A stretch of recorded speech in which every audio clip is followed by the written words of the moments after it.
أعوذ بالله السميع العليم من الشيطان الرجيم.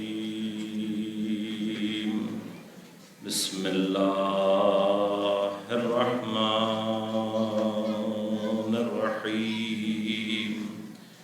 الحمد لله الذي هدانا لهذا وما كنا لنهتدي لولا أن هدانا الله لقد جاءت رسل ربنا بالحق.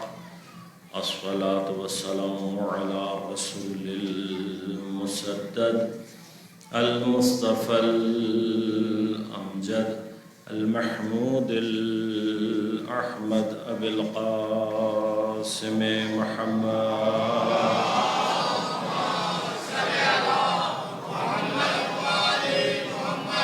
والصلاة والسلام على أسد الله الغالب غالب على كل غالب علي بن أبي طالب. والصلاة والسلام على سيدة المعصومة المظلومة الطاهرة البتول بضعة الرسول فاطمة الزهراء سيدة النساء العالمين.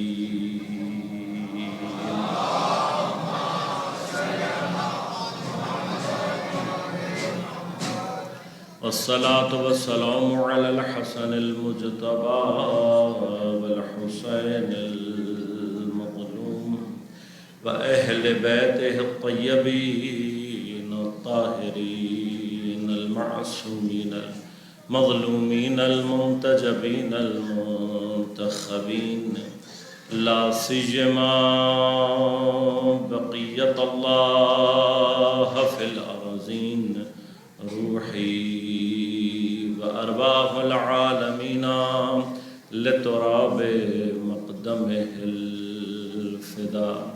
ولعنة الله على أعدائهم أجمعين. أما بعد، قال الله تعالى في كتابه الكريم: بسم الله الرحمن الرحيم. إنه لقرآن كريم في كتاب مكنون لا يمسه إلا المطهرون. صلوات.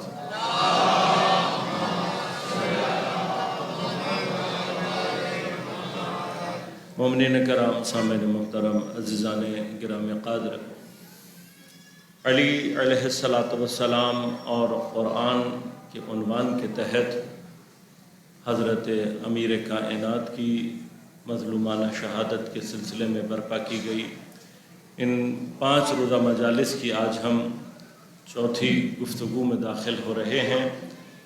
اپنے عنوان پر گفتگو کے لیے سرنامہ کلام کے طور پر میں نے سورہ مبارکہ واقعہ کی 77، 78 اور 79 نمبر آیات کو انتخاب کیا اور آپ کی خدمت میں تلاوت کا شرف حاصل کیا۔ پروردگار عالم ارشاد فرما رہا ہے قسم کھا کر کے انہ لقرآن کریم، کہ بتحقیق یہ قرآن صاحب کرامت اور عزت ہے۔ فی کتاب مکنون ہے، کہاں؟ ایک ایسی کتاب میں ہے جو کہ مکنون ہے۔ مکنون کنا یکنی اس کا مادہ ہے، کنا، جس سے لفظ اردو میں نزدیک ترین استعمال کیا جاتا ہے کنایہ۔ کنایہ ایک ایسے اشارے کو کہتے ہیں کہ جو تصریح نہ رکھتا ہو، چھپا ہوا۔ لہذا تمام مترجمین نے اس کا معنی کیا کیا ہے؟ ایک چھپی ہوئی یا مخفی کتاب میں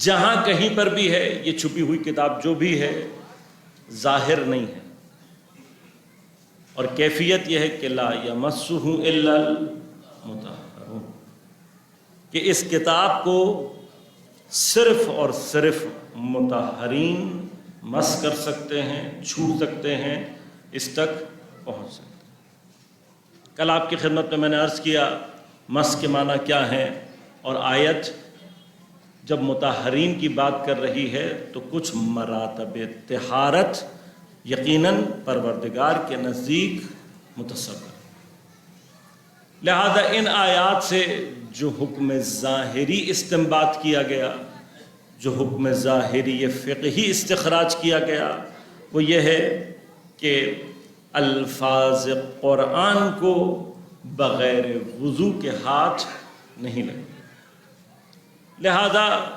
اگر کوئی شخص بغیر وضو کے یعنی نجاست کی کیفیت میں ہاتھ لگاتا ہے تو بالآخر اس کے حصے میں گناہ لکھا جائے۔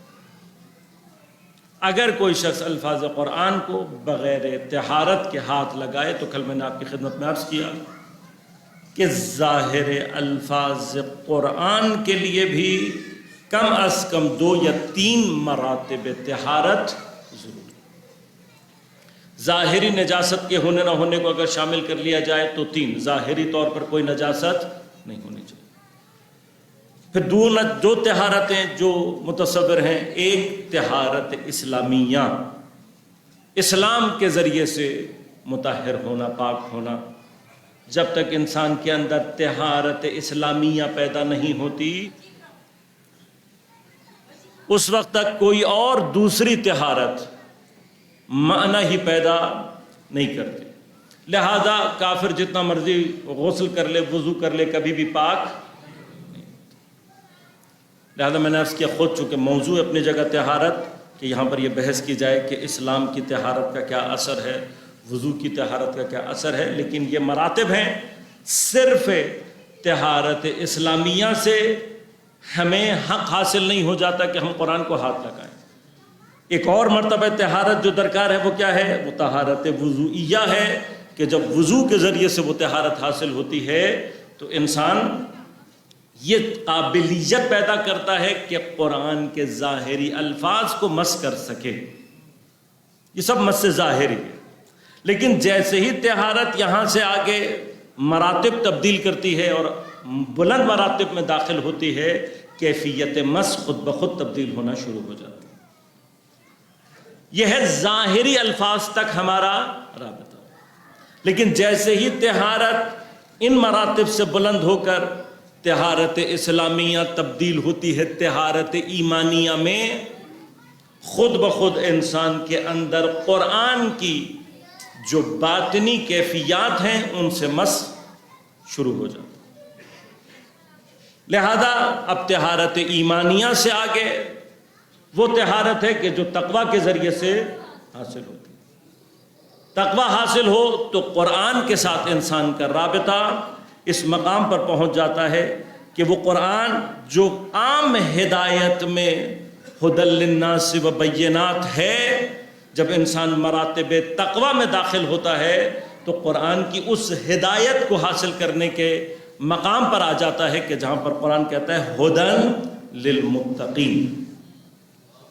بالآخر 2 الگ الگ مقام ہیں، ایک طرف قرآن ہدایت ہے تمام لوگوں کے لیے، ھدی للناس عمومی کیفیت ہے، لیکن اگر کسی مقام پر اللہ تعالیٰ کہہ رہا ہے ھدی للمتقین تو اس کا مطلب کیا ہے؟ یہ تو نہیں ہو سکتا یا سارے انسان متقی ہو جائیں یا سارے متقی۔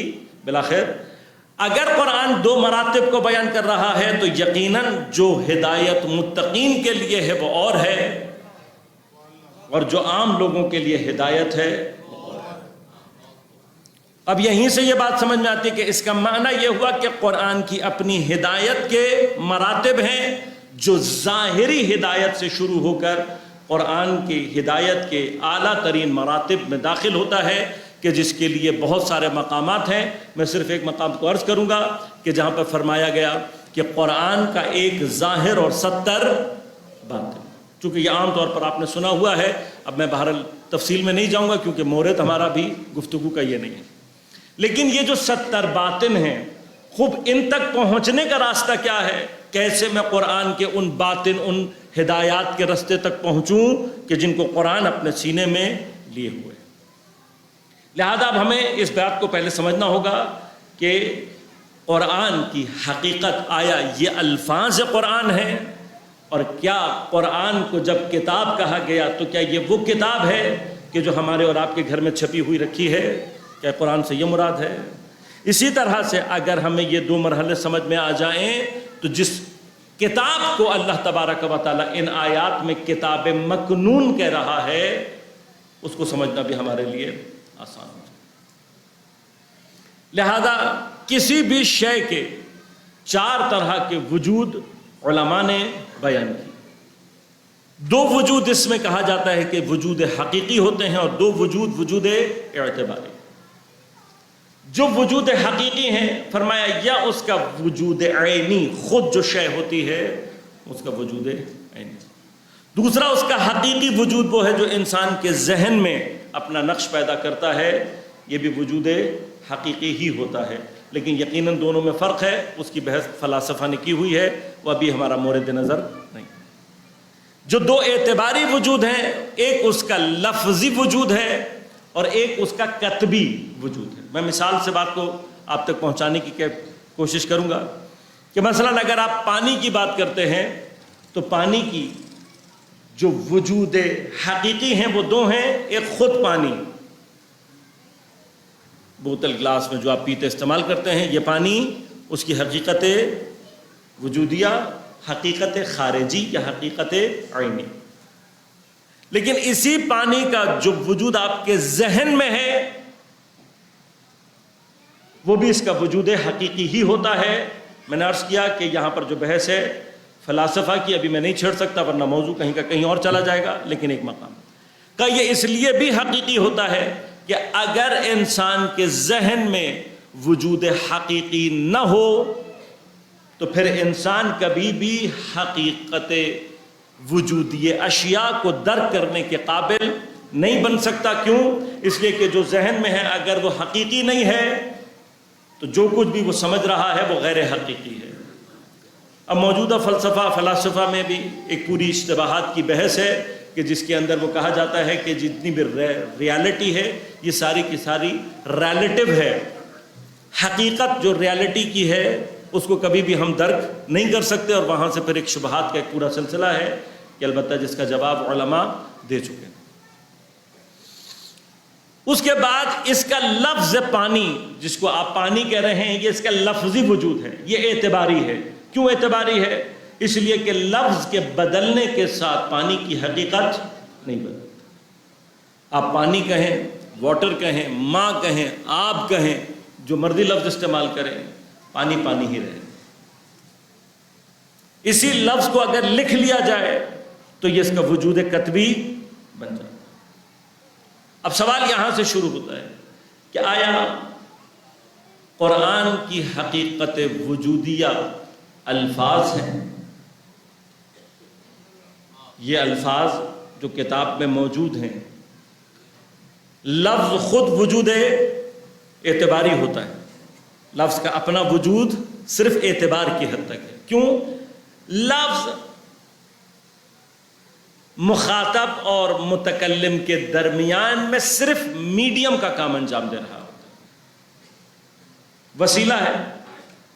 معانی کی دنیا میں، انتقال معنی، ٹرانسفر آف نالج کی دنیا میں صرف ایک وسیلہ ہے، اس سے زیادہ لفظ کی کوئی حیثیت نہیں۔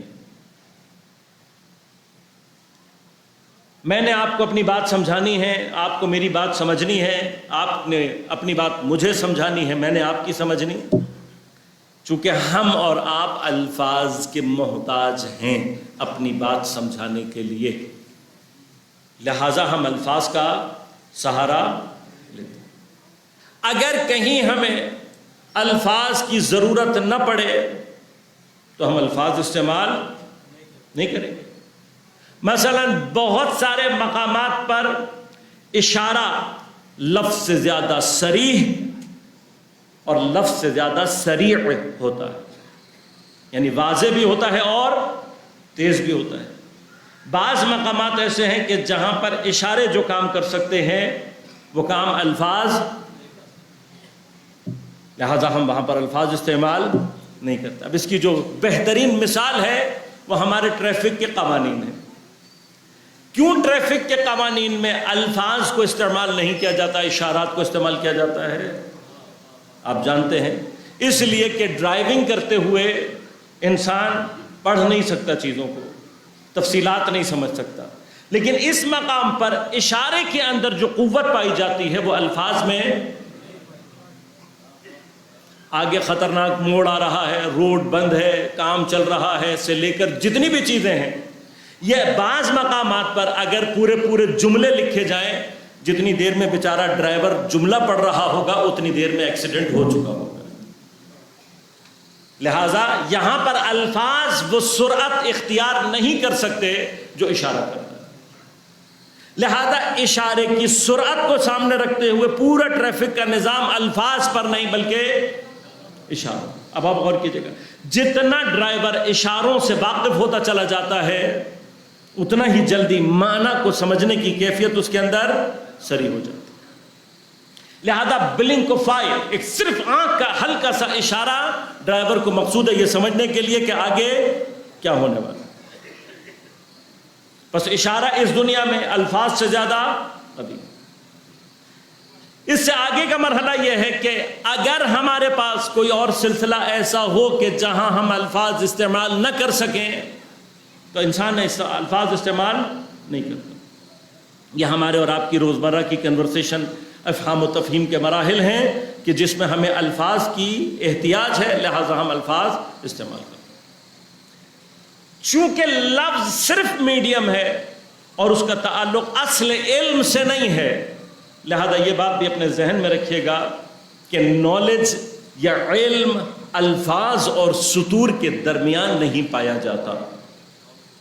Knowledge is not something found between the words and lines. Knowledge کا کوئی تعلق کس سے؟ الفاظ سے، اس اعتبار سے نہیں ہے۔ اگر ایسا ہوتا تو کتابیں حامل علم ہوتی، کتاب حامل علم نہیں ہوتی۔ کتاب صرف الفاظ کو حمل کرتی ہے، علم کو حمل نہیں کرتی۔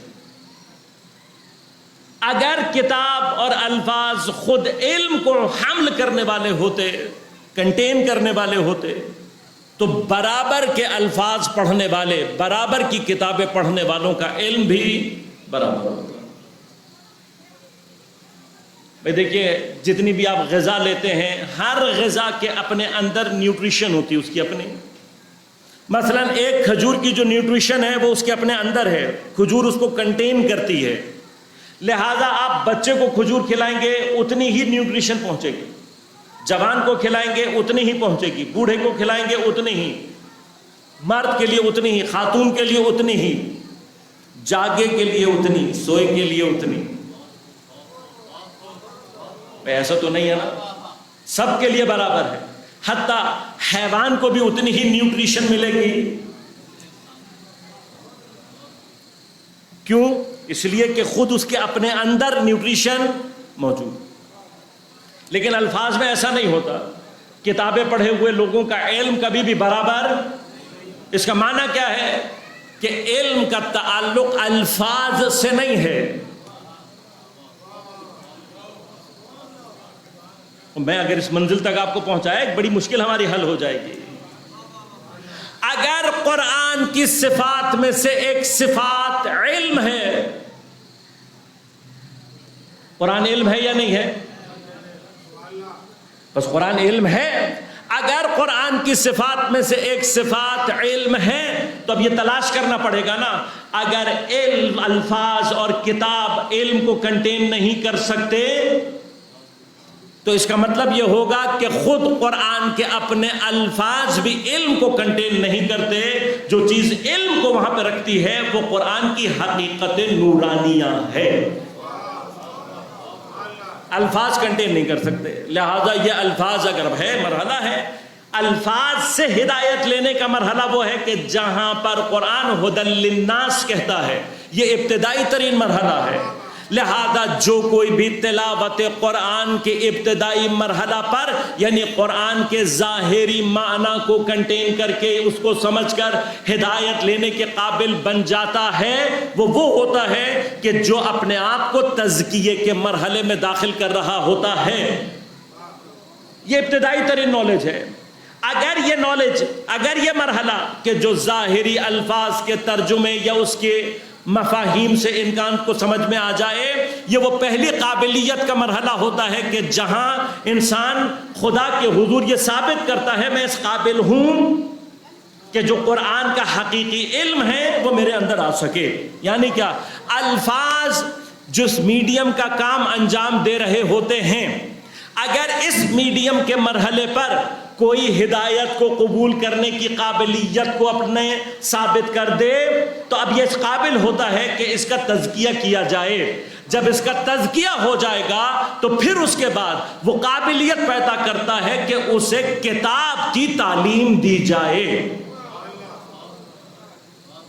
میں نے جو بات کہی دلیل آپ کی خدمت میں عرض کر دیتا ہوں. یہ مرحلے میں نے نہیں، قرآن نے بیان کیے. کہا هو الذی بعث فیہم رسولا منہم، اللہ وہ ہے جس نے انہی کے درمیان میں سے رسول کو مبعوث کیا. کیوں؟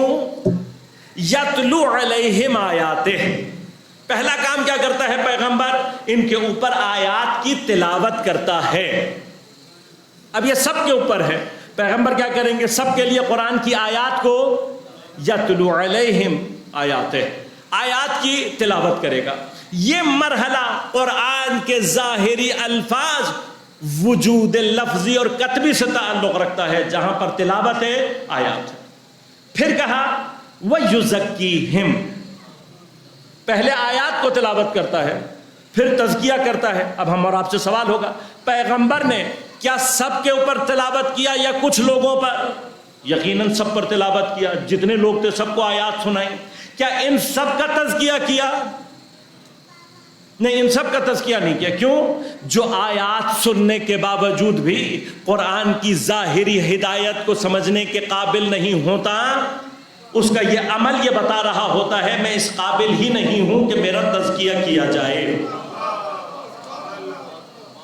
وہ اپنے آپ کو ثابت کر دیتا کہ میں اس قابل نہیں ہوں کہ میرا تزکیہ کیا جائے. اب جس نے آیات کو سننے کے بعد اس ظرف کا اظہار کیا کہ میرے اندر یہ قابلیت ہے، لہذا آیات سننے کے بعد جو بھی پیغمبر تک آ گیا اور اس نے اسلام قبول کر لیا، اب یہ اسلام کی قبولیت پہلا مرحلہ ہے کہ جہاں وہ اپنی اس استعداد کو ثابت کرتا ہے.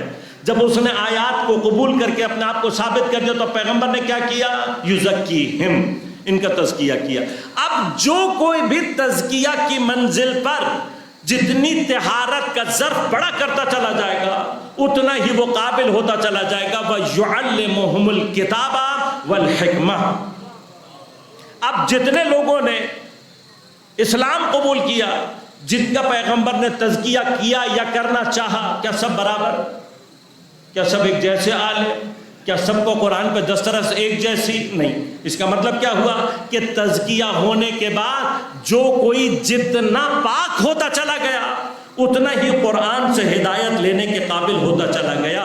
لیکن اب یہاں پہ ہمیں یہ بات سمجھ میں آئی کہ تلاوت قرآن سب کے لیے ہے، لیکن تعلیم کتاب اور حکمت ان کے لیے ہے جو اپنے آپ کو پاک کر لیں. لہٰذا اب یہاں پہ ہمیں بات سمجھ میں آئی کہ اس کا مطلب تلاوت قرآن یا قرآن کی ظاہری آیات اور ہیں، کتاب اور حکمت کی تعلیم اور ہے.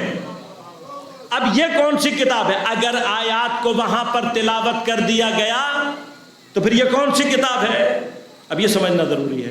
کتاب بنیادی طور پر چونکہ عربی میں لفظ کتبہ ہر لکھی ہوئی چیز کے لیے استعمال ہوتا ہے، اس کی نسبت سے ہر وہ شے جو لکھے ہوئے کو اپنے اندر حفظ کرے اسے کتاب کہتے ہیں. محافظ ہے کتاب بنیادی طور پر ان الفاظ کا. لہذا اب غور کیجئے، اگر کہیں الفاظ نہ ہوں، صرف اشارے ہوں، ان کو کوئی چیز جمع کر لے تو کیا اس کو کتاب نہیں کہیں گے؟ بھئی آپ ٹریفک کی جب کتاب لینے جائیں گے تو آپ کو اشاروں پر ہی مبنی ایک کتاب ملے گی، اس میں الفاظ نہیں ہیں، اشارے ہیں. بس اس کا معنی کیا ہوا؟ چاہے اشارہ ہو چاہے لفظ ہو، اصل مقصد ان الفاظ کو جمع کرنا نہیں ہے، وہ الفاظ جو علم پہنچانا چاہتے ہیں ان کی نیت سے جو الفاظ کو جمع کرے اسے کتاب کہتے ہیں۔ کتاب کیا ہے؟ اس علم کو جس کے لیے الفاظ وسیلہ ہیں جمع کرے۔ بس اصل کتاب علم کو محفوظ کرنے والی چیز کا نام ہے، الفاظ کو محفوظ کرنے والی چیز کو کتاب ظاہری طور پر کہہ سکتے ہیں۔ بہت غور کیجیے گا، اب میں اس مرحلے میں داخل ہو رہا ہوں کہ جہاں پر میں نے بس ایک مقام آپ تک عرض کرنا ہے اور زحمتوں کو تمام کروں گا، اس مرحلے میں لے جا کر کے جہاں سے آگے میں نے اپنے مطالب کو آخری مراتب میں داخل کرنا ہے۔ الفاظ میڈیم ہے ٹرانسفر آف نالج کا۔ کیسا میڈیم ہے؟ میں نے آپ کو عرض کیا کہ ہر جگہ کام نہیں آتا، بعض مقامات پر بعض دوسرے میڈیم اس سے زیادہ سری۔ الفاظ تمام کے تمام ہمارے کامن ایکسپیرینسز سے جنم لیتے، لہذا خود علمی اعتبار سے الفاظ سے جو علم ٹرانسفر کیا جاتا ہے اس کا مرتبہ کمتر ہے اس علم کے مقابلے پر جو انسان اپنی حواس خمسہ سے حاصل کرتا ہے۔ ان دونوں کا مرتبہ آپ کو پہنچاؤں گا انشاءاللہ، کیونکہ میں نے ایک منزل لینی ہے یہاں سے۔ ہم اپنے حواس خمسہ سے جو کچھ حاصل کر چکے ہوتے ہیں، اصل علم وہ ہے جسے علم حسی کہا جاتا ہے۔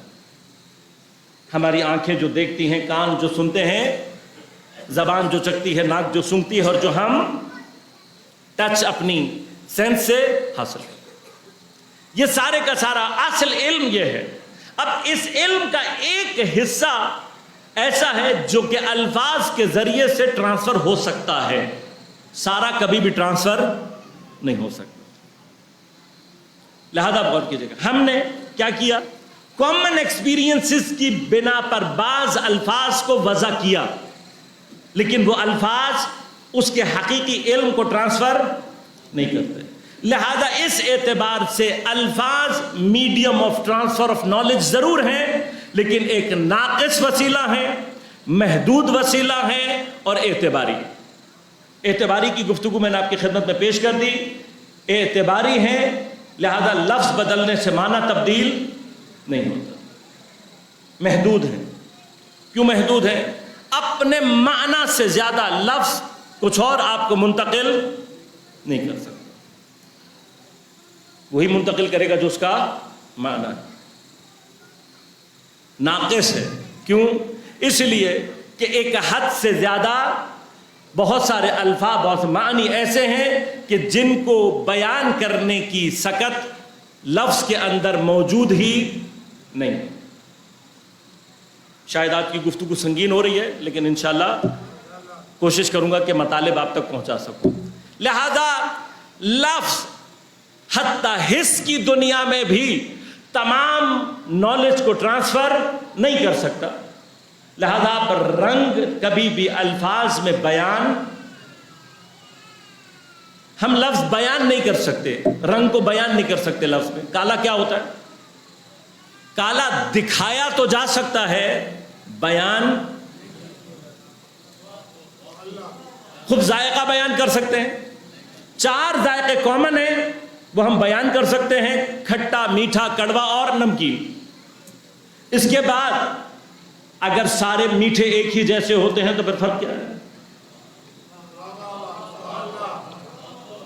اگر سارے نمکین ایک جیسے ہیں تو پھر فرق کیا ہے؟ اگر سارے کھٹے ایک جیسے ہیں تو پھر فرق کیا ہے؟ اب کھجور بھی میٹھی ہے، حلوہ بھی میٹھا ہے، گلاب جامن بھی میٹھی ہے، تو فرق کیا ہے؟ اب ہم اور آپ صرف یہ کہہ سکتے ہیں بھئی کھجور کا ذائقہ کیا ہے؟ میٹھا ہے۔ کیسا میٹھا ہے؟ کہ کھجور کا ذائقہ کھجور جیسا ہوتا ہے، گلاب جامن کا گلاب جامن جیسا۔ خوشبو بیان کر سکتے ہیں، چنبیلی کی اور گلاب کی خوشبو میں کیا فرق ہے؟ آپ کہیں گے اچھی ہوتی ہے، اچھی کی بات کیا ہوتی ہے؟ گلاب کی خوشبو گلاب جیسی ہوتی ہے، چنبیلی کی۔ لہذا اگر کوئی چیز ہمارے ایکسپیرینس میں نہ آئے، جو چیز آ چکی ہے ایکسپیرینس میں وہ ہم بیان نہیں کر سکتے۔ ایسے ہی ہے، جو چیز ہماری ایکسپیرینس میں آ چکی ہے. مثلاً آپ نے کوئی ایسا پھل کھایا ہو جو میں نے کبھی نہیں کھایا, تو آپ مجھے کبھی بتا سکیں گے کہ اس کا ذائقہ کیا ہے؟ کبھی نہیں بتا سکتے. کیوں نہیں بتا سکتے؟ اس لیے کہ ذائقہ چکھایا تو جا سکتا ہے, بتایا. خوشبو سنگھائی تو جا سکتی ہے, بتائی. آواز سنائی تو جا سکتی ہے, بتائی. اور کیا کیا رہ گیا؟ جتنی بھی چیزیں ہیں یہ ساری کی ساری چیزیں, یعنی آپ نے حس کی دنیا میں کتنا ایکسپیرینس ایسا ہے کہ جو آپ بیان, اب آپ کو الفاظ کیا ناقص ہونا سمجھ میں آ رہا ہے؟ ٹرانسفر آف نالج میں جب تک, میں پھر سے دوہرا رہا ہوں, جب تک چکھاؤ گے نہیں بتا نہیں سکتے, سنگھاؤ گے نہیں بتا سکتے. بس جو چیز ہمارے ایکسپیرینسز کا حصہ ہے حتیٰ ہم اسے بیان نہیں کر سکتے. اب وہ چیز جو ہمارے ایکسپیرینس کا حصہ بنے ہی نہیں, اسے کون بیان کرے گا؟ کوئی بیان کر سکتا ہے؟ بھئی جو چیز ہم ایکسپیرینس ہی نہیں کرتے. ہم بہت ساری چیزیں ہیں جن کی سینس اللہ نے, جن کا ڈیٹیکٹر اللہ نے ہمارے اندر نہیں رکھا. میں کامن مثالیں دیتا ہوں. جی پی ایس ڈیٹیکشن ہے یا نہیں؟ ڈیٹیکشن. اللہ نے حیوانات میں رکھی ہوئے, چونٹیوں کی اندر جی پی ایس موجود ہوتا ہے, شہد کی مکھیوں میں جی پی ایس موجود ہوتا ہے. شہد کی مکھی جس کا کام ہے پھولوں کو تلاش کرنا, وہ جب چھتے سے نکلتی ہے, جاتی ہے, مختلف جگہوں پہ پھرتی ہے, جیسے ہی اس کو مناسب پھول مل جاتے ہیں, اس پھول سے لے کر چھتے تک کا شارٹیسٹ ڈسٹنس اسے معلوم ہوتا ہے. وہ چونٹی جس کا کام ہے فوڈ ریسورس کو تلاش کرنا, وہ نکلتی ہے اپنے بل سے, گھومتی پھرتی رہتی ہے. جیسے ہی اسے کوئی مناسب فوڈ سورس ملتا ہے, وہاں سے لے کر اپنے بل تک کا شارٹیسٹ ڈسٹنس اسے معلوم ہوتا ہے. کیونکہ اللہ نے ان حیوانات کے اندر جی پی ایس رکھا ہوا ہے. ہمارے اور آپ کے اندر جی پی ایس موجود, لہذا ہم اور آپ اگر راستہ بھٹک جائیں, اگر میں اور آپ راستہ بھٹک جائیں, تو حق بنتا ہے, اس لیے کہ ہمارے اندر یہ سینس ہی نہیں ہے. ہم اگر 4-5 موڑ زیادہ ہو جائیں, اس کے بعد ہمیں نہیں پتہ لگے گا کہ ہم کہاں کھڑے ہیں. ہمارے اندر یہ سینس نہیں ہے. لیکن اللہ نے چونٹیوں میں ڈالی بھی ہے, شہد کی مکھیوں میں ہے, بہت سارے حیوانات میں ہے. بعض پرندوں میں تو ایسا ہے کہ نسل در نسل ٹرانسفر ہو جاتا ہے. آج تک سائنس ابھی تک اس کو سمجھ نہیں سکی. وہ پرندے جو لانگ مائگریشن کرتے ہیں, ان کی پوری زندگی ہی کیا ہوتی ہے؟ ان کی پوری زندگی سفر ہوتا ہے. ایک جگہ سے سفر کر کے ہزاروں میل سفر کرتے ہیں, دوسری جگہ پہنچتے ہیں, وہاں انڈے دیتے ہیں, واپس آ جاتے ہیں, پھر وہ انڈے سے نکلتے ہیں, واپس آتے ہیں. پوری کا پوری زندگی آنا اور جانا ہے, بس ایک دفعہ گئے اور ایک دفعہ آئے, اور اس کے بعد یہ فوت ہو جاتے ہیں. اب سائنسدان پریشان ہیں کہ بہت سارے جانوروں کو تو ہم نے کہہ دیا کہ بھئی اپنے امی ابو سے سیکھ لیتے ہیں, لیکن یہ جو پرندے ہیں یہ جب آتے ہیں دنیا میں تو ان کے امی ابو ان کے پاس ہوتے, تو ان کو سکھانے والا, راستہ بتانے والا کون ہے؟ تو یہ کون سا مرحلہ ہے کہ جہاں پر وہ پورے کا پورا سفر کرنے کا نظام ایک نسل سے دوسری نسل میں. بس اتنا تو آپ کو سمجھ میں آ گیا نا کہ ہر جگہ علم کے انتقال کے لیے سکھانا ضروری نہیں ہوتا. یہ تو میں اور آپ چونکہ محتاج ہیں, لہذا ہمارے لیے معلم ضروری ہے. لیکن کوئی ایسا ہو سکتا ہے کہ جس کو سیکھنے کے لیے سوائے خدا کے کسی معلم کی ضرورت ہی, کیونکہ بالآخر خدا اپنی جگہ پر ہے, خدا کے علاوہ کچھ نہیں ہے. بس کوئی ایسا ہے. اب جب کوئی ایسا ہے تو پھر کون ہے؟ قرآن سے جا کر پوچھو. قرآن آواز دے کر کہتا ہے الرحمن علم القرآن خلق الانسان علمہ بھائی اس سورہ کی اس ابتدائی ترتیب کو تھوڑا سا سمجھ لیں. الرحمن, رحمان ہے وہ ذات جس نے کیا کیا؟ علم القرآن, تعلیم دی قرآن کی. پھر فرمایا خلق الانسان. تو ترتیب یہ بتا رہی ہے کہ ابھی انسان خلق نہیں ہوا, اللہ کسی کو قرآن کی تعلیم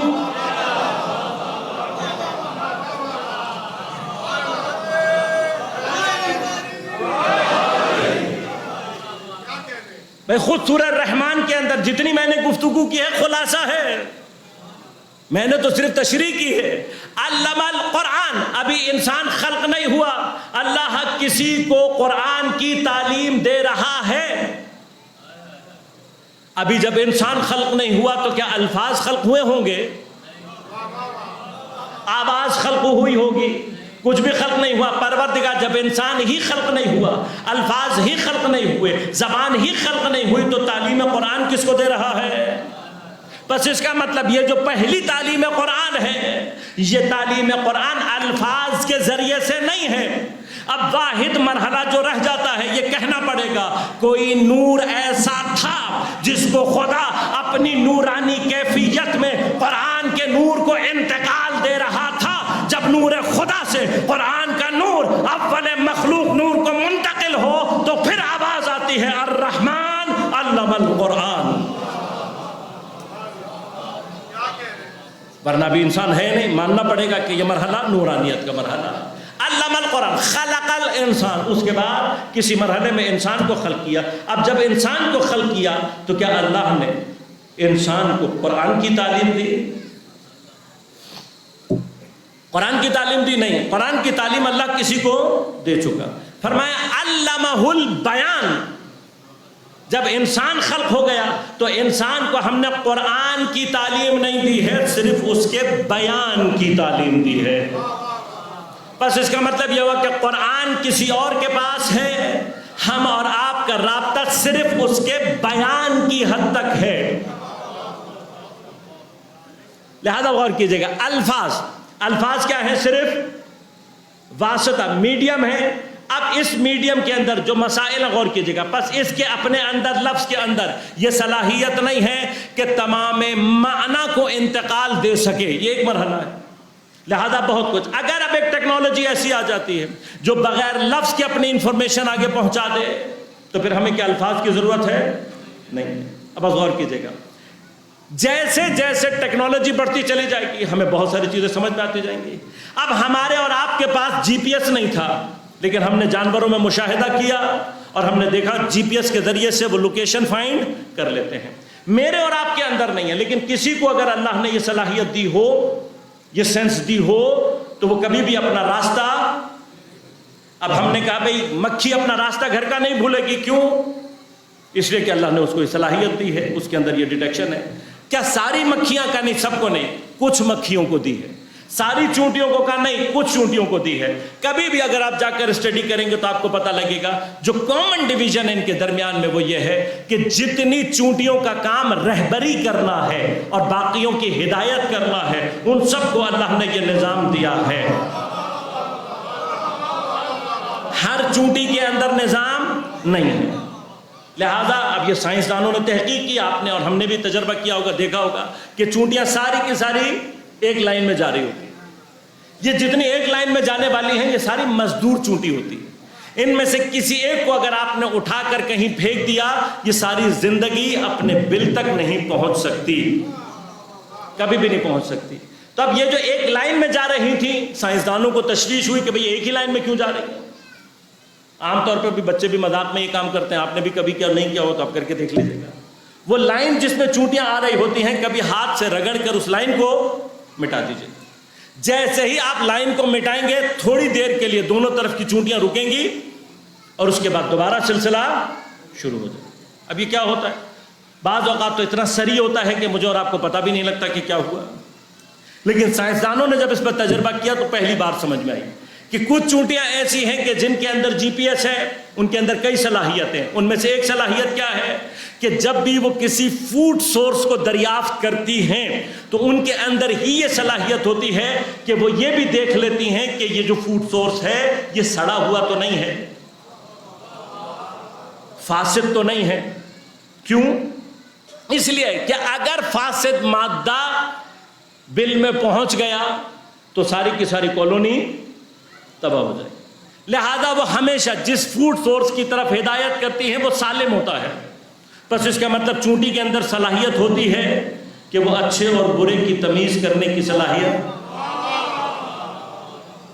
اس کے بعد اسے پوری طرح سے آبزرو کرتی ہے، اسے شارٹیسٹ ڈسٹنس معلوم ہوتا ہے جب وہ شارٹیسٹ ڈسٹینس کو کور کر رہی ہوتی ہے تو ایک خاص مادہ زمین پر چھوڑتی ہوئی جاتی ہے. جب وہ انسٹرکشن دیتی ہے اسی انسٹرکشن کے اعتبار سے چونٹیاں آتی ہیں, اور آنے کے بعد یہ پوری بحث ہے, میں بہت ساری جملے یہاں پہ کہہ سکتا ہوں لیکن آج موضوع نہیں. کچھ چونٹیاں آتی ہیں, اگر اس شے کو کاٹنے کی ضرورت ہو تو پہلے وہ چونٹیاں آئیں گی جن کا کام ہے صرف کاٹنا. کاٹنے کے بعد وہ چونٹیاں آئیں گی جو اٹھا کر لے کر جاتی. جب اٹھا کر لے کر پہنچ رہی ہیں تو وہاں پر بھی انسپیکشن ہو رہی ہوتی ہے کہ کون کیا لے کر آ رہا ہے, اس لیے کہ فاسد مادہ کالونی میں داخل نہیں ہونا چاہیے. اب باقی چونٹیوں میں نہیں, ان میں ہے, لہذا جب ہاتھ سے وہ جگہ مٹائی جاتی ہے تو وہ جو مواد وہ نکالتی ہوئی جا رہی ہوتی ہے وہ مٹ جاتا ہے, دونوں طرف کی چونٹیاں رک جاتی ہیں. لیکن اب ہوتا کیا ہے, سب سے زیادہ تعجب انگیز چیز جو سائنسدانوں کو ملی وہ یہ تھی کہ جیسے ہی یہ چونٹیاں رکتی ہیں تو ہوتا کیا ہے, کہ ہوتا یہ ہے کہ جیسے ہی چونٹیاں رکتی ہیں اور وہ دیکھتی ہیں کہ اب راستہ مکمل نہیں ہے, ان کے اندر ایک اضطراب کی کیفیت پیدا ہو جاتی ہے, ٹینشن میں آ جاتی ہے. جیسے ہی چونٹی ٹینشن میں آتی ہے اس کی باڈی کے اندر ایک اسپیسیفک وائبریشن پیدا ہوتی ہے. اس وائبریشن کا اثر یہ ہوتا ہے جیسے ہی پچھلی چونٹی, سب سے پہلی چونٹی جس کو راستہ نہیں ملا ہوتا اور اس کے اندر ٹینشن پیدا ہوتی ہے, اس سے اپنے آپ کو ٹچ کرتی ہے, وہ فوراً سمجھ جاتی ہے اور یہ وائبریشن اس کے اندر بھی پیدا ہو جاتی ہے. تیسری, دوسری سے دوسری, تیسری سے چوتھی, بعض اوقات ود ان سیکنڈز یہ کام ہوتا ہے, اور جیسے ہی چونٹیاں ایک دوسرے سے ٹکراتی ہیں وائبریشن منتقل ہوتی ہے اور جا کر اسی چونٹی کے پاس دوبارہ پہنچتی ہے جس نے راستہ لگایا تھا. لہذا اس کو انفارمیشن مل جاتی ہے کہ بھئی راستہ مکمل نہیں ہے, تو وہ فوراً آتی ہے اور آ کر راستہ مکمل کر دیتی. بس اب غور کیجیے گا, ود ان سیکنڈز ہوتا ہے بعض اوقات یہ کام, کبھی کبھار تھوڑا سا ٹائم لگ جاتا ہے. جتنی دیر میں, اب میں الفاظ بدل رہا ہوں باقی آپ کے فہم پر, جتنی دیر, جتنا شدید اضطراب ہوتا ہے, جتنی شدت سے انتقال اضطراب ہوتا ہے, اتنی ہی تیزی سے ان کا امام آ کر ان کے راستے کو مکمل کر دیتا ہے.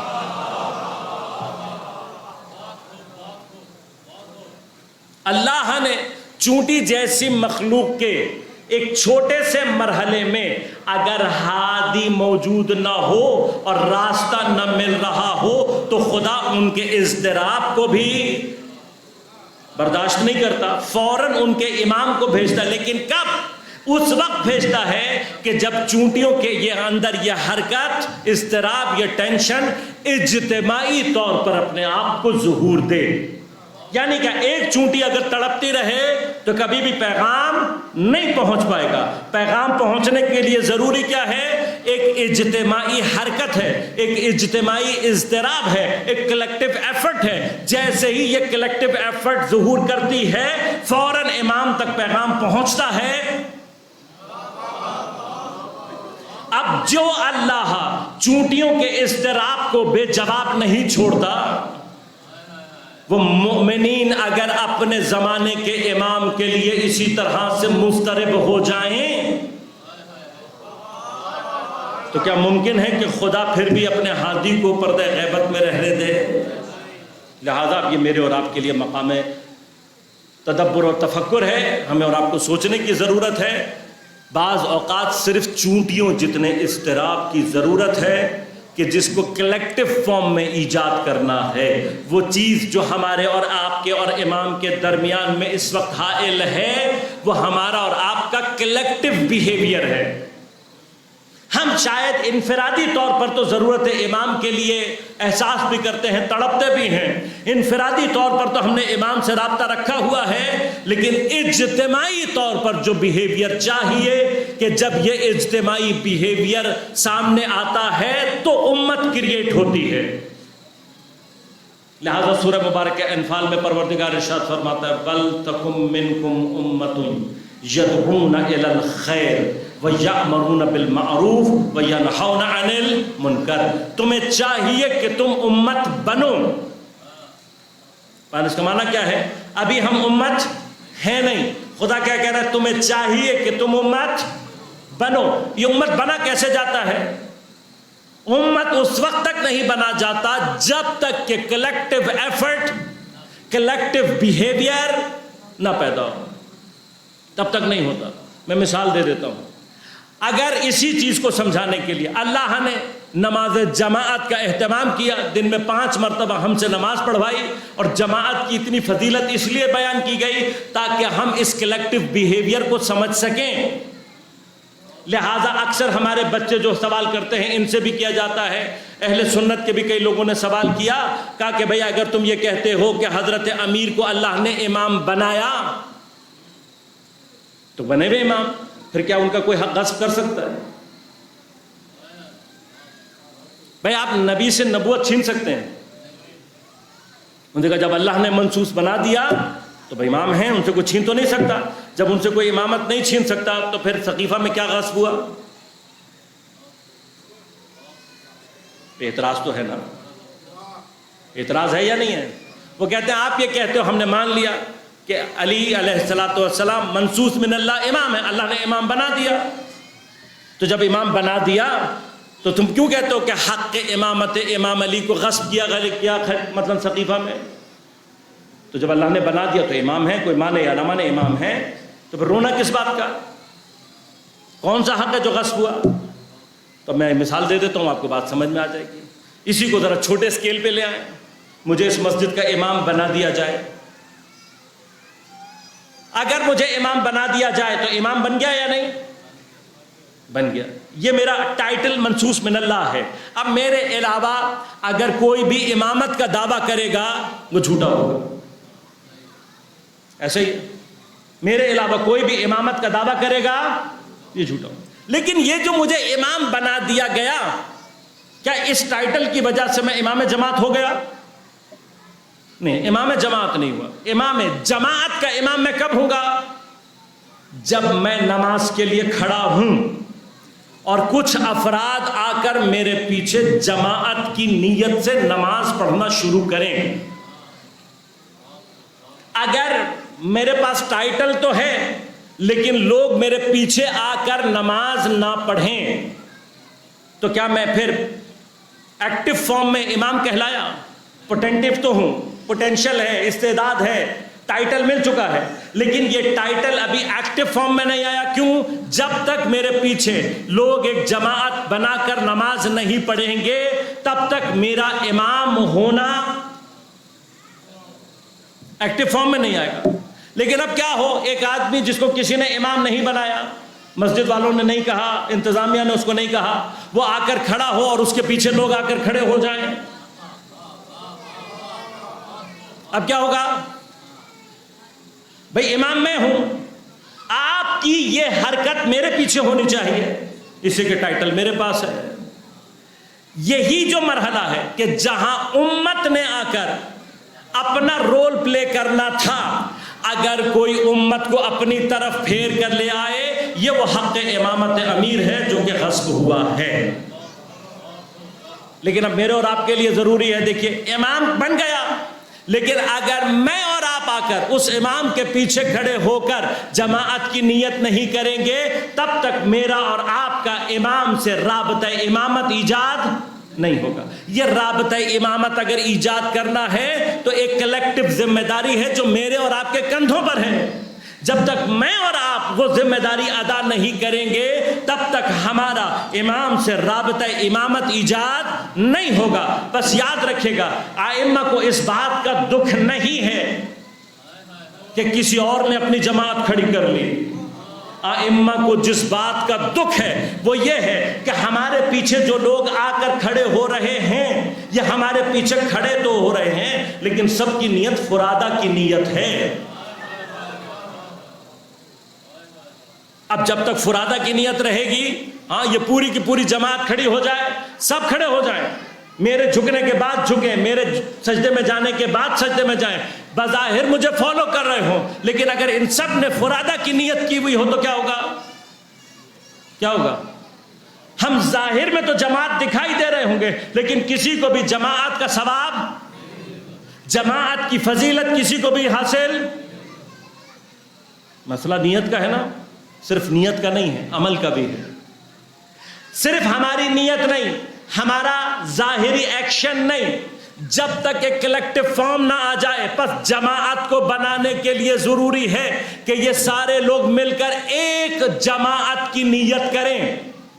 اب جب یہ ایک جماعت کی نیت ہوتی ہے تو غور کیجئے گا، اس کا ہر فرد جماعت کا ایک باڈی بن جاتا ہے۔ لہٰذا اگر درمیان میں کوئی ایک شخص جماعت کو خراب کرے گا، اگر وہ کسی ایسے مقام پر ہو کہ جس سے باقی جماعت کا اتصال منقطع ہونے کا ڈر ہو، تو جیسے ہی یہ کوئی ایسی حرکت کرے گا، آگے کے تمام لوگوں کی جماعت ختم ہو جائے گی۔ یہ بحثیں ہیں یا نہیں ہیں؟ اسی لیے مسافر کو کہا جاتا ہے تم پہلی صف میں مت کھڑے ہو۔ اگر پہلی صف میں کھڑے ہو رہے ہو تو بالکل کونے میں کھڑے ہو۔ کیوں؟ اس لیے کہ تم مسافر ہو، جہاں تم نے اپنی نماز ختم کی، تم سے ریلیٹڈ آگے کے لوگوں کی جماعت، نماز خراب نہیں ہوتی، جماعت ختم ہو جاتی ہے۔ نماز خراب نہیں ہوتی، نماز باقی رہتی ہے فرادہ۔ جیسے اگر کوئی ایسی کنڈیشن ہو جائے کہیں پر کہ آپ کو یہ لگے کہ میرا جماعت کے درمیان میں اتصال ختم ہو گیا، صرف آپ کو اپنی نیت تبدیل کرنی ہے، فوراً جماعت سے فرادہ کی طرف اپنی نیت کو پھیریں اور نماز کو کنٹینیو کریں۔ لیکن جماعت تو گئی نا۔ اب اگر ایک جماعت اس کلیکٹو بیہیویئر کے بغیر نہیں بنتی تو پوری امت کسی اجتماعی بیہیویئر کے بغیر کیسے وجود میں آ سکتی ہے؟ اب غور کیجئے گا، امام کو تعداد نہیں چاہیے، امت چاہے 72 پر ہی کیوں نہ ہو، امت ہونی چاہیے، 72 ہی کیوں نہ ہو، صرف امت ہونی چاہیے۔ اگر یہ 72 بھی اپنے آپ کو اس طریقے سے امت بنا لیں تو امام پھر اپنے آپ کو اپنی امامت کے ظہور سے روک نہیں سکتا، بلکہ اس پر واجب ہو جاتا ہے، چاہے اس کے لیے اسے قتل ہونا پڑے۔ تو اگر جماعت بن جائے تو امام پر قیام واجب ہو جاتا ہے۔ اگر قیام واجب ہو جاتا ہے تو ظہور کیوں نہیں واجب ہو رہا؟ اس لیے کہ اب تک ہمارا کلیکٹو بیہیویئر امام کے سامنے، تو جب تک ہم امت نہیں بنیں گے، امام کس کا ہے؟ امت کا۔ افراد کا امام نہیں ہوتا، فرد کا امام نہیں ہوتا، امام ہمیشہ امت کا ہوتا ہے۔ جب تک ہمارا کلیکٹو بیہیویئر نہیں ثابت ہوگا تب تک امام ظہور۔ لہذا تھوڑا سا ہمیں اور آپ کو سوچنے کی ضرورت ہے، امت بننے کے لیے ابتدا کہاں سے کرنی ہے؟ صرف آج یہ بات کروں گا کہ اگر پہنچا سکا تو سمجھتا ہوں کہ میں نے اپنی ڈیوٹی انجام دے دی۔ امت بننے کے لیے پہلا کام جو کرنا ہے وہ یہ کہ دوسروں کے بارے میں حسن ظن رکھنا شروع کریں، تحمل اور برداشت پیدا کریں، دوسروں کو مومن سمجھنا شروع کریں۔ اپنے آپ کو مومن سمجھنے کی ضرورت، جو اپنے آپ کو مومن سمجھے دوسرے کو نہ سمجھے وہی اس امت سے باہر ہو جاتا ہے۔ لہذا یہ تحمل، برداشت، حسن ظن جب ہمارے درمیان میں ایک دوسرے سے متعلق یہ پیدا ہو گیا، ہماری وہ فارمیشن پیدا ہونا شروع ہو جائے گی کہ جس کو ائمہ نے اپنے شیعہ کہا ہے۔ کبھی انشاءاللہ آپ کی سماعتوں نے اگر کہا، ڈیمانڈ کیا ذوق نے، تو عرض کروں گا ایک پورا موضوع ہے صفات الشیعہ۔ ائمہ نے جب بھی اپنے شیعوں کو بیان کیا ہے کلیکٹو بیہیویئر میں بیان کیا ہے، انفرادی بیہیویئر میں بیان۔ لہذا انشاءاللہ کبھی موضوع رہا صفات الشیعہ تو تفصیل سے آپ کی خدمت میں عرض کروں گا کہ ائمہ کو کیسے شیعہ درکار ہیں اور آیا ہم ویسے شیعہ اب تک بنے ہیں یا نہیں۔ لہذا اگر اب چونٹی کے اندر جی پی ایس موجود ہو تو وہ راستہ نہیں بھولتی،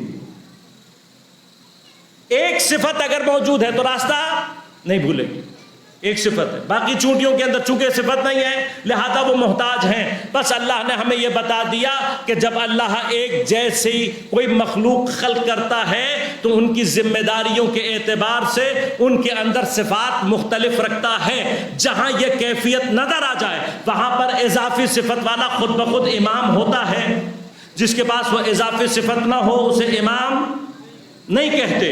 امام کے لیے یہ اضافی صفت کا ہونا ضروری ہے۔ اب یہ چونٹیاں اگر ان کو لا کر سامنے رکھ دی جائے تو میرے اور آپ کی نظر میں دونوں ایک جیسی ہیں، لیکن جو امام اور رہبر ہے اس کے اندر وہ نظام موجود ہے جو اس میں موجود نہیں ہے۔ لہذا غور کیجئے گا، یہی چیز اللہ سمجھانے کے لیے 2 مقامات پر قرآن میں کہتا ہے، اے نبی کہو ان سے، انا بشر مثلکم، میں تمہارے جیسا دکھائی تو دیتا ہوں لیکن میرے اندر ایک صفت ایسی ہے جو تمہارے اندر موجود نہیں ہے۔ وہ صفت کیا ہے؟ یوحا الیہ، میرے اوپر وحی آتی ہے۔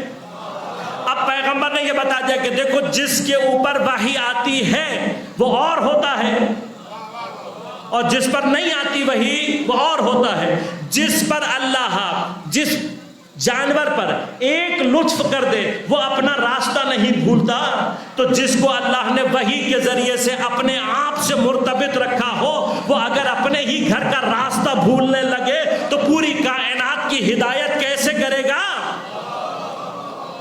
لہٰذا ہمارے نزدیک اسے نبی یا امام نہیں کہتے جو اپنے ہی گھر کا راستہ بھولتا ہو۔ ہمارا نبی اور امام راستہ دکھانے والا ہے، بھولنے والا نہیں ہے۔ لہذا غور کیجئے گا، یہ ایک صفت ہے کہ جو معصوم اور غیر معصوم کے درمیان میں فرق ہے۔ اب جس کے بعد میں نے عرض کیا، جس چیز کا ڈیٹیکٹر ہمارے پاس نہیں ہے ہم کبھی بھی اس چیز کو سمجھ نہیں سکتے۔ لہذا کل انشاءاللہ تفصیل سے عرض کروں گا کہ ہمارے اندر صفات ہی نہیں ہیں کہ ہم کیفیت وحی کو درک کر سکیں، ہم سمجھ سکیں کہ وحی کیا۔ کیوں؟ ڈیٹیکٹر ہمارا حال یہ کہ جی پی ایس ہمارے پاس نہیں ہے، تو اب ہم نے کیا کیا؟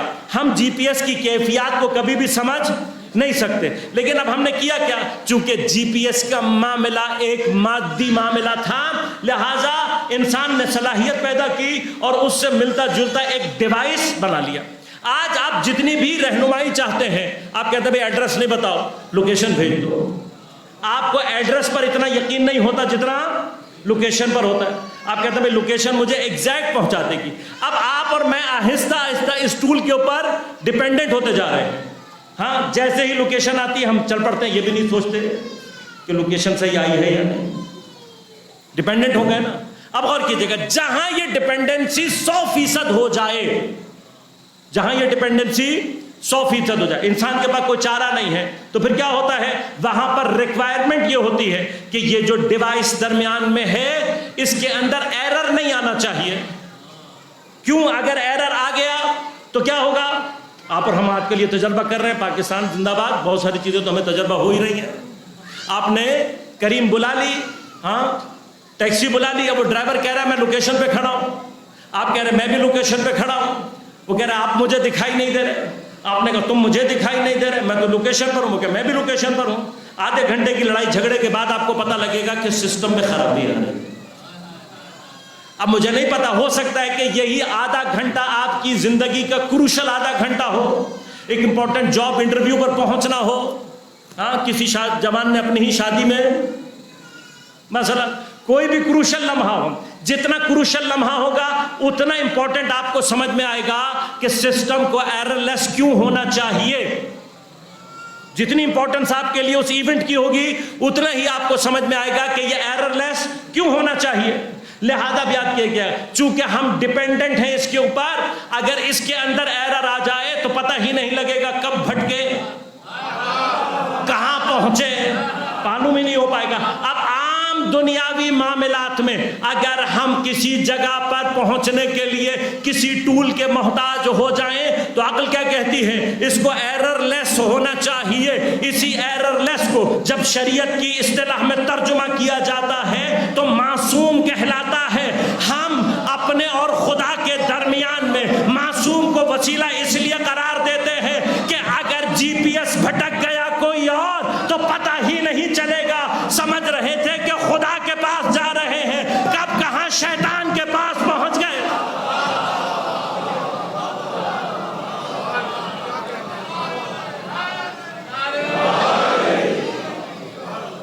لہذا معصوم کا وسیلہ اسی لیے ضروری ہے کیونکہ ہمارے لیے خدا تک پہنچنا بہت ضروری ہے۔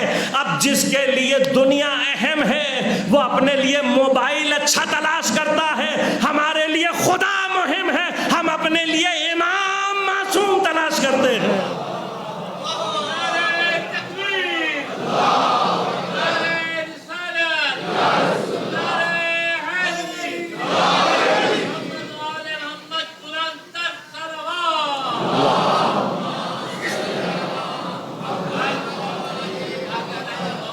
یہ مرحلہ علم کا وہاں پر ہے کہ جہاں کیفیات ابھی میرے اور آپ کے اختیار میں ہیں، لیکن جہاں علم نور کی شکل میں آ جاتا ہے.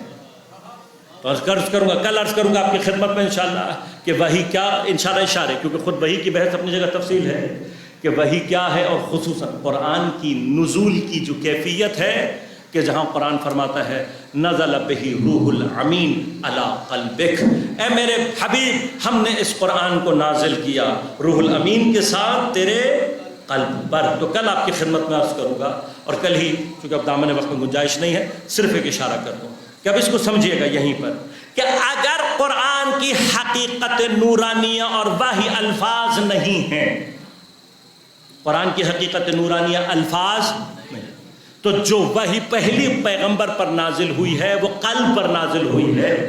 جبرائیل کسی کاغذ پر لکھ کر نہیں لے کر آئے. مجھے آج تک یہ باتیں سمجھ میں نہیں، افسانہ پر وہ کہتے ہیں کہ نقل کے لیے بھی تھوڑی سی عقل ہونی چاہیے، تو بعض اوقات پہ عقل ضروری ہو جاتی ہے.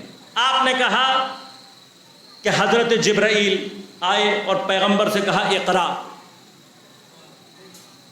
تو پیغمبر نے کہا مجھے، آج سوال یہیں چھوڑوں، کل بات شروع کروں گا ورنہ دامن وقت سے ہاتھ نکل جائے گا. کل اس سے بات کریں گے. کیا سوال آپ کو یہ چھوڑ کر جا رہا ہوں، کل اس پہ سوچ کے آئیے گا. کیا جناب جبرائیل کاغذ پہ لکھا ہوا قرآن لے کر آئے تھے جو پیغمبر سے کہہ رہے تھے اقرا، اور پیغمبر نے کہا میں پڑھنا؟ لیکن آج صرف ایک بات کہہ رہا ہوں، یہ کل بات شروع کروں گا یہاں سے، صرف ایک بات شروع. اب تھا نہیں تھا کیا تھا مجھے نہیں پتا، لیکن پھر جھنجھوڑا بھمبوڑا جکڑا سب کچھ کیا، یہ سارا پروسیس ہو گیا. اس سارے پروسیس، یہ توہین رسالت اور امامت ہے، نبوت ہے، تو عصمت کی توہین ہے. لیکن چلے ہم نہ مان لیا، ایسا کچھ ہو گیا. تو اتنا پروسیس کرنے کے بعد پیغمبر کو پڑھنا آیا یا نہیں؟ آیا یا نہیں؟ آنا چاہیے نا، بالآخر اتنی محنت کی جناب جبرائیل نے تو کچھ تو آیا ہوگا. اگر آ گیا جناب حضرت پیغمبر کو، تو جاتے جاتے جب پیغمبر یہ کہہ رہے تھے کہ لاؤ کاغذ اور قلم میں لکھ دوں،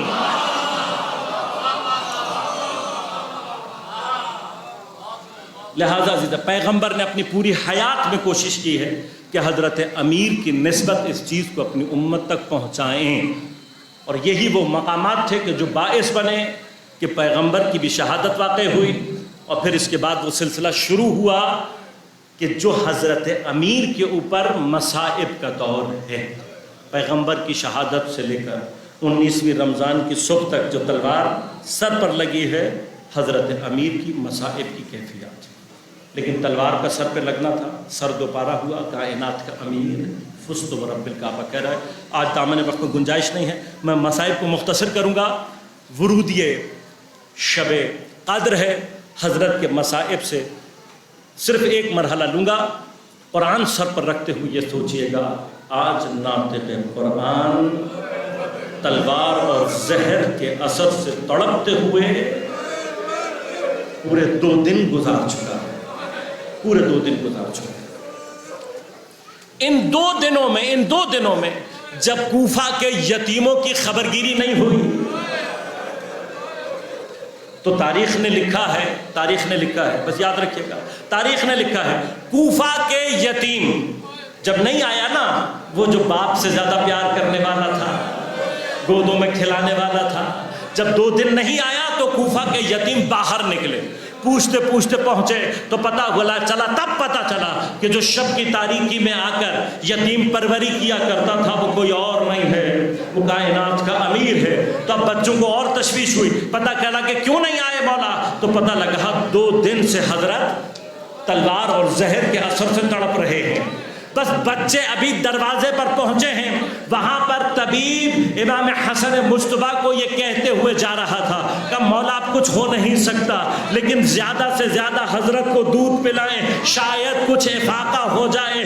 بس جیسے ہی یتیمان کوفہ نے یہ سنا، ایک مرتبہ دوڑتے ہوئے اپنے گھروں میں گئے، اپنے کوزوں میں دودھ کو جمع کیا، لے کر ایک مرتبہ امام حسن مجتبیٰ کے دروازے پر آئے، آ کر کہا یا امام حسن ہم دودھ لے کر آئے ہیں، ارے ہمارے بابا کو پلا دو، شاید افاقہ ہو جائے. میں کہوں گا یا علی، یہ آج کا کوفہ، یہ تمہاری محبت کا نتیجہ کہ کوفہ کے یتیم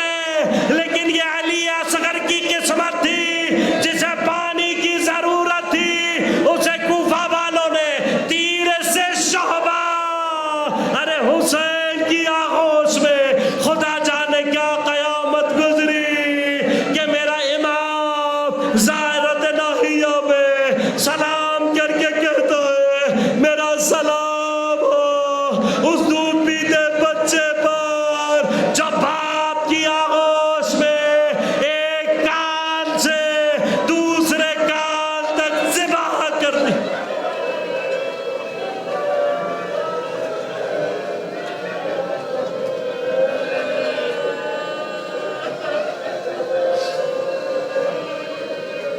ألا ولعنة الله على القوم الظالمين وسيع المدى